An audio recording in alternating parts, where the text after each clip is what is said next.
She actually broke my trust. I was the client, she was the therapist. Do you see the power dynamic? The power of asymmetry. What is it? Let's discuss it.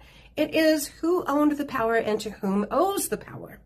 And this is Emma Sunshaw was the therapist. I, as a client, cannot break the trust of a therapist. The therapist is supposed to earn trust of the client. It's not the other way around. But if the dynamics were not always so confusing, if there weren't so many blurred lines in the first place where she was my therapist, or she was my colleague, or she was my friend, or she was any number of things that I've already demonstrated and expressed to you. When exposures happen, then the abuser usually always blames the truth as being weaponized against them. For instance, us speaking about all of the name changes and foreclosures, the tax fraud, the insurance fraud, the list goes on. I mean, she can weaponize it, she can pretend as if she's the victim, or she can take accountability. She could use her podcast for that, right? The first time we ever reached out to her, we offered ways that she could get to know us, and one of which was our speaker meeting.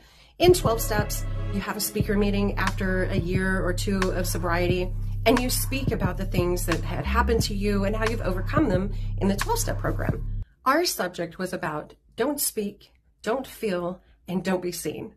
And recently in Emma's podcast, she is speaking about an essay. Well, one of my insiders was like, hey, essay, like, hey, yo, bro. But actually, she's not my yo, bro. She is my ex-therapist.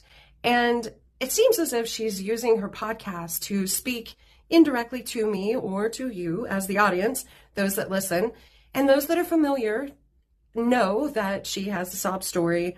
It's always about her being the victim to everything. Which is how she kind of hook, line, and sinkered me, was because I wanted to help. I wanted to contribute to System Speaks. I always say an S, it's System Speak. And those of us with CPTSD, we tend to be problem solvers, people pleasers, folks that want to run in and rescue. It's also an avoidant of ourselves. What it is that we need, we completely forget, because as children, we were programmed to care for other people and not have a clue what is going on with us.